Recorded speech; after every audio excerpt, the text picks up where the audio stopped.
Assalamualaikum warahmatullahi wabarakatuh. Selamat jumpa dengan saya, Catur Darmayanto. Hari ini kita menjelajahi sebuah tema yang menarik dan inspiratif ketika tauhid menjadi kunci keluar dari krisis. Topik ini akan membahas peran penting tauhid dalam mengatasi stres, depresi, dan krisis eksistensial yang diawali dari kisah Nabi Yunus alaihissalam sampai ke bukti ilmiah terkini, yaitu neuroscience. Saat dunia lebih modern dari sebelumnya, di mana sains berkembang begitu pesat dan teknologi semakin canggih, sehingga informasi yang dibutuhkan telah tersedia di ujung jari kita. Namun, di tengah kemajuan ini, justru dunia menghadapi krisis yang paling mendalam, yaitu krisis spiritual yang dalam istilah modern dikenal dengan krisis eksistensi atau krisis tentang makna hidup. Pada era krisis eksistensial, data WHO menunjukkan bahwa lebih dari 280 juta orang di dunia menderita depresi dan kecemasan secara klinis. Walaupun banyak orang yang tersenyum di hampir semua platform media sosial, namun kondisi sebenarnya banyak manusia terjebak dalam kekosongan batin. Di negara maju, terapi psikologi, pelatihan mindfulness ala barat, dan obat-obatan psikotropika telah menjadi industri miliaran dolar. Tetapi tetap saja tingkat bunuh diri meningkat, kecemasan tak kunjung mereda, dan manusia semakin kehilangan arah. Krisis eksistensi semakin terasa meskipun solusi yang ditawarkan semakin banyak. Hal ini dikarenakan akar masalahnya tidak tersentuh, sehingga dapat diibaratkan seperti menambal kebocoran pada dinding yang rapuh. Hal ini membuktikan bahwa materialisme gagal menyentuh akar masalah, walaupun berbagai solusi telah ditawarkan, masih belum mampu menyembuhkan luka bagian terdalam manusia. Ingat, manusia bukan sekedar tubuh dan pikiran saja, namun merupakan makhluk spiritual. Pada konteks ini, tauhid atau keimanan kepada Allah Subhanahu wa Ta'ala muncul sebagai paradigma alternatif dan satu-satunya pusat harapan, karena tauhid bukan hanya sekedar dogma, tetapi merupakan fondasi psikologis dan eksistensial yang menyembuhkan. Sains seringkali membanggakan dirinya sebagai sesuatu yang netral, objektif, dan bebas nilai. Coba kita jujur, ternyata kemanusiaan bukanlah sekedar objek, dan kita juga bukan robot yang cukup diriset ketika kita mengalami kerusakan. Kita butuh sesuatu yang lebih dalam, yaitu sesuatu yang bisa menyentuh makna hidup itu sendiri. Dan di saat itulah tauhid hadir sebagai cahaya, sekaligus sebagai pengingat bahwa manusia tidak hidup sendiri karena masih ada Tuhan yang Maha Pengasih yang menjadi tujuan akhir segala kegelisahan hati. Tauhid bukan sekedar ide abstrak, namun merupakan cara pandang terhadap hidup atau suatu sistem spiritual yang mampu menyembuhkan jiwa dari akar permasalahan yang paling dalam. Dalam hidup, terkadang terdapat suatu masa di mana segalanya terasa runtuh, harapan menjadi sirna, kepercayaan diri hancur, dan rasa-rasanya dunia menelan kita bulat-bulat.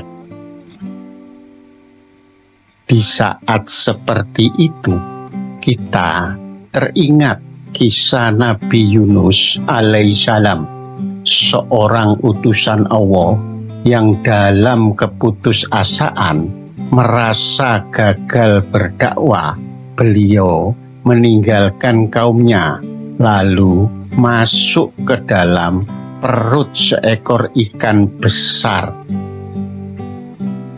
Coba bayangkan seorang nabi, utusan Allah Subhanahu wa Ta'ala, mengalami krisis total, sendirian berada di dalam perut seekor ikan besar yang berada di samudra yang dalam.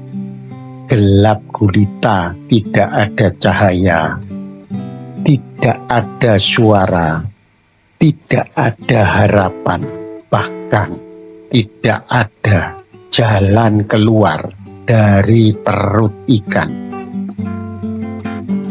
Gambaran krisis yang dialami oleh Nabi Yunus alaihissalam secara psikologis bukan sekedar masalah eksternal, tetapi merupakan puncak krisis eksistensial di mana terjadi pergolakan jiwa yang sangat dalam.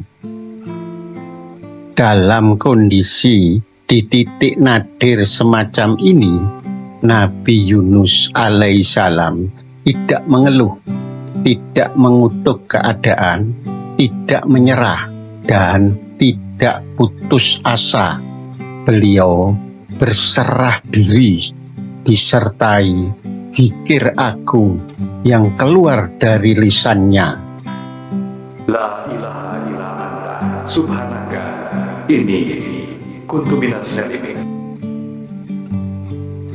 Tidak ada Tuhan selain Engkau, Maha Suci Engkau, sungguh aku termasuk orang-orang yang zalim. Inilah bentuk tauhid yang hidup, yang tidak hanya diucapkan saat tenang, namun telah menjadi penyelamat saat tenggelam hingga melahirkan transformasi eksistensial. Dari perspektif neurosains, peristiwa yang dialami Nabi Yunus alaihissalam bisa dianalogikan sebagai reaksi fight or flight yang ekstrim. Kondisi semacam ini biasanya dialami tubuh saat berada dalam bahaya besar, di mana sistem saraf parasimpatetik akan mengaktifkan sistem penenang di otak secara alami. Kisah Nabi Yunus alaihissalam bukan metafora Dan sebagai fakta historis, kisah ini dengan tegas dinyatakan dalam Al-Quran. Coba perhatikan surat As-Saffat ayat 139 sampai dengan 148 yang artinya sebagai berikut. Dan sungguh, Yunus benar-benar termasuk salah seorang rasul. Ingatlah ketika dia lari ke kapal yang penuh muatan. Kemudian dia ikut diundi. Ternyata dia termasuk orang-orang yang kalah dalam undian. Maka dia ditelan oleh ikan besar dalam keadaan tercela. Maka sekiranya dia tidak termasuk orang yang banyak berzikir, bertasbih kepada Allah, niscaya dia akan tetap tinggal di perut ikan itu sampai hari berbangkit. Kemudian kami lemparkan dia ke daratan yang tandus, sedang dia dalam keadaan sakit. Kemudian untuk dia kami tumbuhkan sebatang pohon dari jenis langit, dan kami utus dia kepada 100.000 orang atau lebih, sehingga mereka beriman. Karena itu kami anugerahkan kenikmatan hidup kepada mereka hingga waktu tertentu. Surah As-Saffat ayat 139 sampai dengan 148.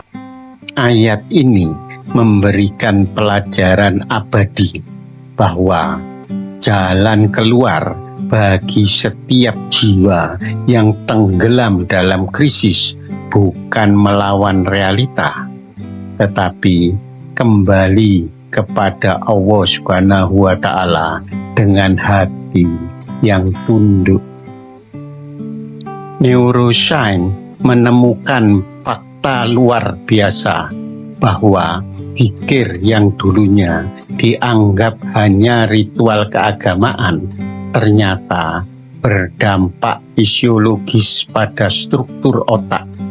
Hal ini membuka tabir sains bahwa hati yang tenang itu bukan mitos.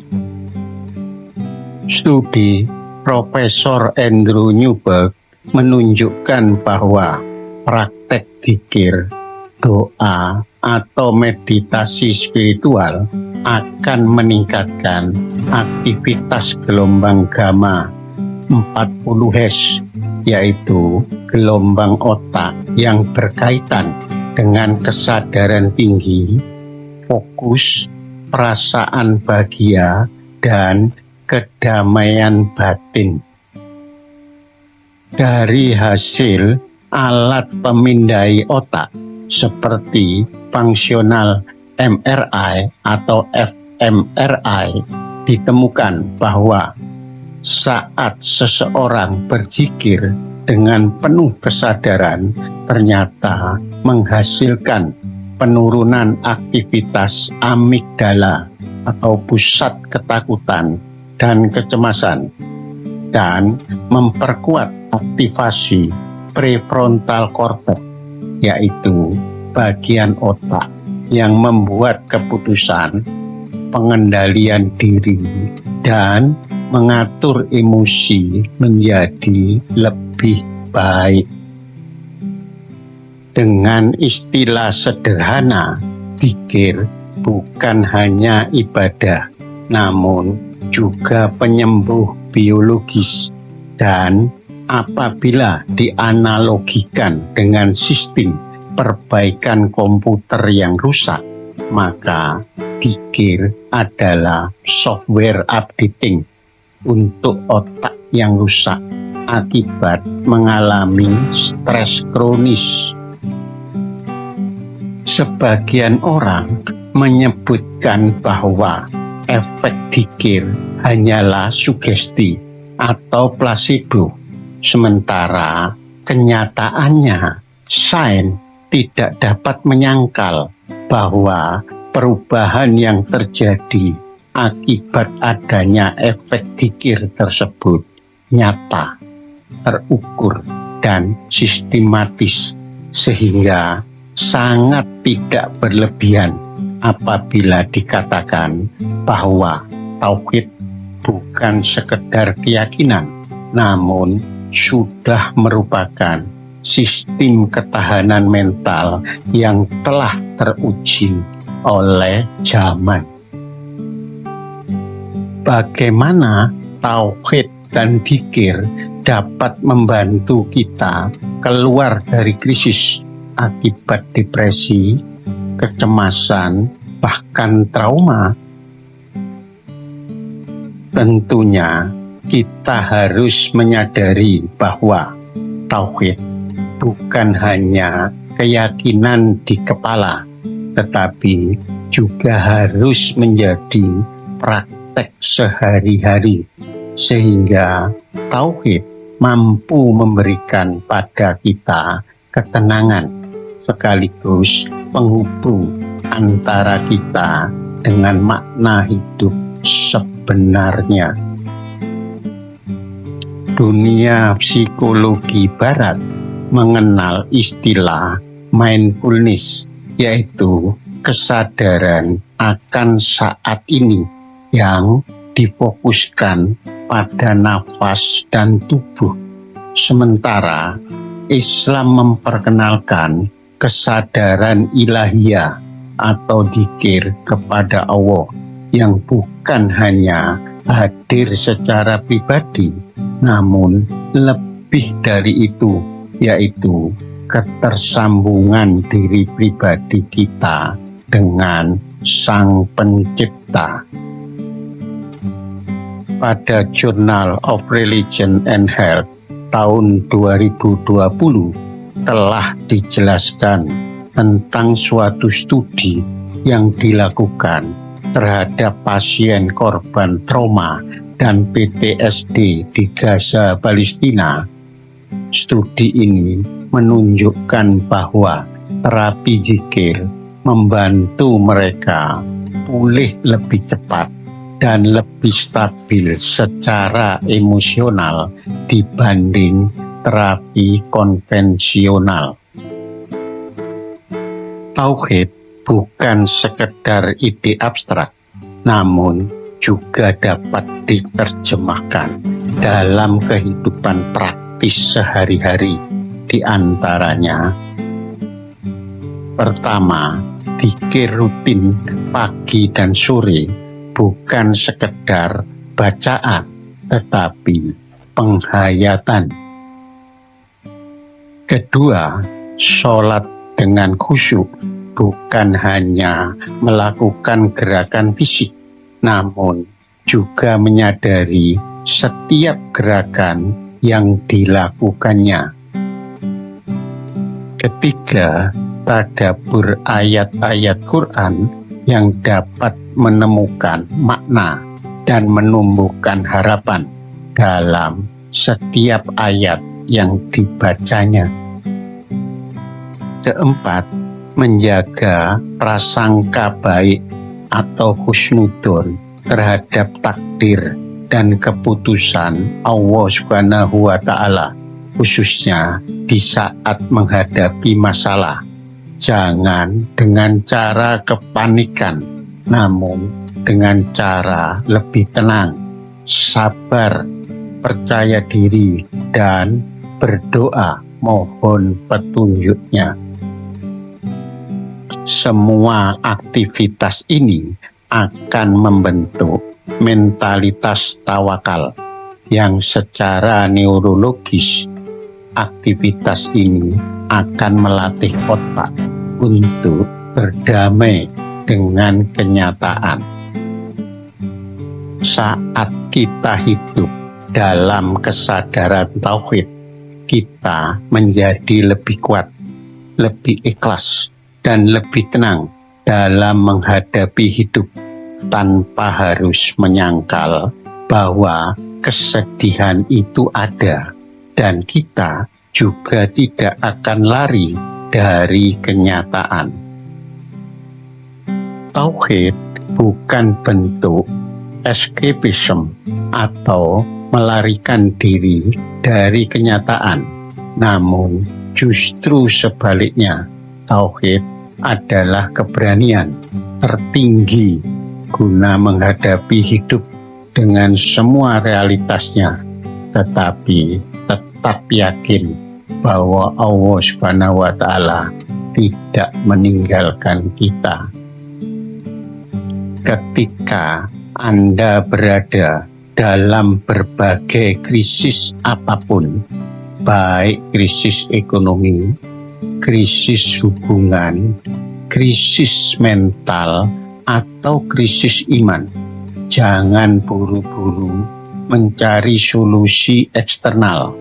Coba kembalilah ke pusat jiwa Anda dan ucapkan, La ilaha illallah, subhanaka, ini kuntu minas salimin. karena di dunia ini tidak ada yang lebih kuat, lebih peduli, dan lebih mengerti kesulitan Anda selain Allah Subhanahu wa Ta'ala. Inilah yang menyebabkan tauhid bukan sekedar alat self-help. Tauhid adalah paradigma hidup, yaitu paradigma yang menyentuh akal, menenangkan hati, dan menyehatkan tubuh. Mari kita renungkan firman Allah pada surat As-Saffat ayat 143 sampai 144 yang artinya sebagai berikut.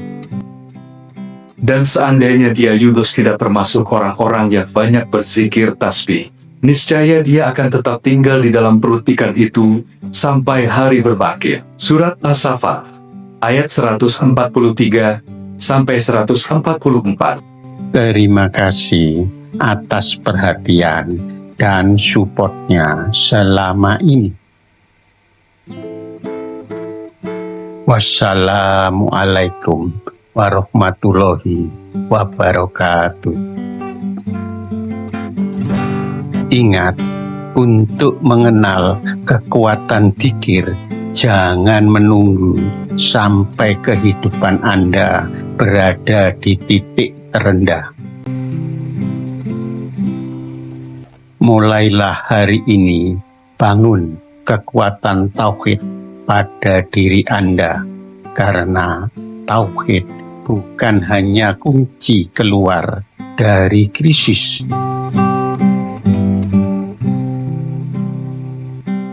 tetapi tauhid adalah jalan menuju kedamaian hakiki yang mampu membebaskan jiwa Anda dari belenggu dunia.